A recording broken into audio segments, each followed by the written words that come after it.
Hello and welcome to Things Explained. This is the second video in my series about communication. In this part, I want to teach you how to communicate effectively in difficult situations like disagreements and fights. So make sure to watch the whole video to not miss any tips for successfully talking through conflicts.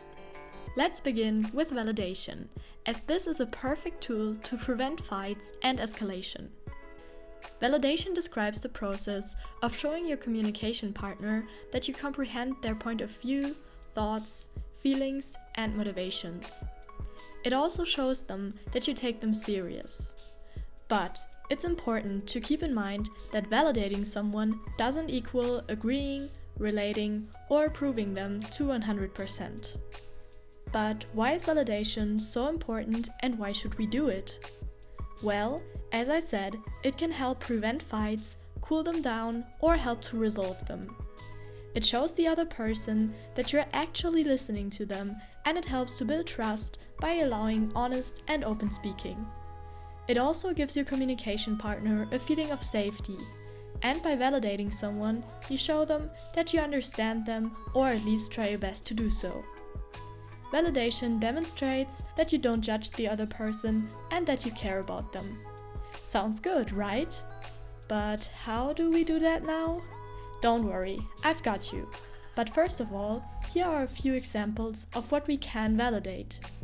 Thoughts, values, beliefs, feelings, actions, opinions, effort, boundaries, wants, needs, suffering, and longings or wishes.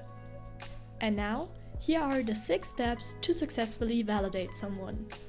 So imagine you're in a relationship and your partner comes to you really sad and asks you to talk.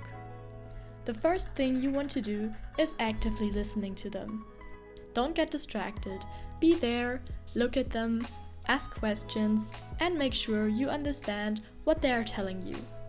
Avoid things like just going away, acting distracted, doing something else in the background while they are talking to you, or saying stuff like, "That's no reason to be sad, just get over it." And then try to really understand the feelings of your partner and ask about them. Are they really just sad, or are they maybe also hurt, upset, or afraid? Now try to be understanding and say something like, "I totally understand why that makes you feel this way. I'm really sorry for you." Or, "Hey, that sounds tough. It totally makes sense to cry over this, and that's okay. You can let it all out." Another very important thing is tolerance. Sometimes we don't understand the behavior or feelings of someone since we've all made different experiences in our lives. Something that may seem like no big deal to you can trigger very intense emotions in someone else.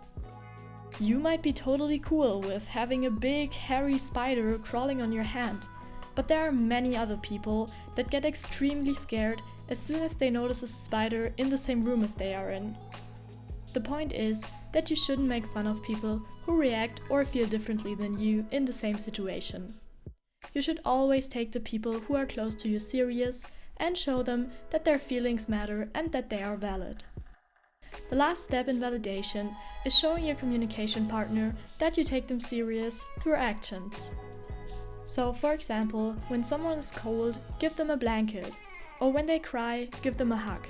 The best way to find out what you can do for someone to make them feel better is asking. Sometimes it's counterproductive to just assume what the other person needs right now.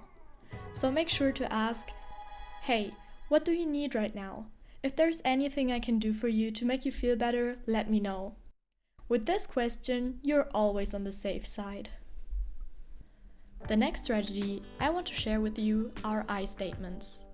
I think we're gonna start with a little example, since I believe that's the best way to show the efficiency of this. Let's compare the following 2 sentences. "You're always on your damn phone. Can't you put it away for once?" And the second statement, "I noticed you spend a lot of time on your phone lately. Because of that, I feel kind of unimportant to you. I wish we could spend more time together without our phones and connect more without any distractions. Can we maybe compromise and Let's say spend 2 hours a day on our phones and then put them away for the rest of the day so we can focus on each other more? I think it's obvious that the first sentence is a you statement, which is most likely gonna start a fight, because the person this is addressed to is gonna feel offended, judged, and like the other person is really rude and not very considerate of their feelings. While the second sentence is an I statement, and is probably gonna result in a positive, productive, and loving talk, where both partners are going to feel validated. The key to I statements is taking the you statement that pops up in your head when something bothers you and transform it into an I statement. So first you're gonna think about what your observation is and share it with your communication partner. Then you want to communicate how that makes you feel and what response the situation triggers within you. Now you explain your needs, phrase a request, and pass on your wishes and goals for the future. To perfectly round up your brand new I statement, include the other person. Ask them about their point of view and consider their feelings and wishes as well. So let's practice together. What would you say in the following situation? Your partner had a day off and stayed home while you worked the whole day. You finally get home and find them asleep on the sofa while the house is a total mess. I bet everyone's first impulse would be to wake them up and ask them why they are so lazy and make you come home to such a mess after a long day of work while they had time the whole day. But let's communicate that better.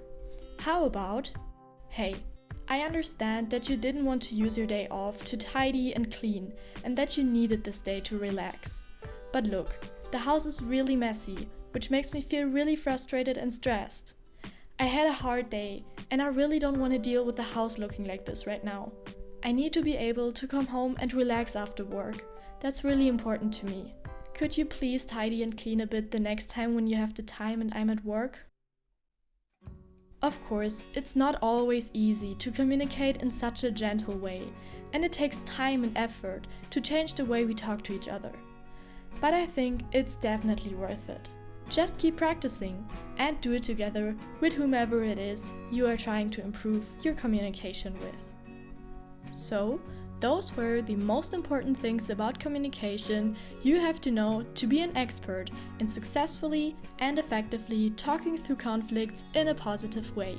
Please make sure you hit the subscribe button and to activate the notification bell so you'll never miss a new interesting video.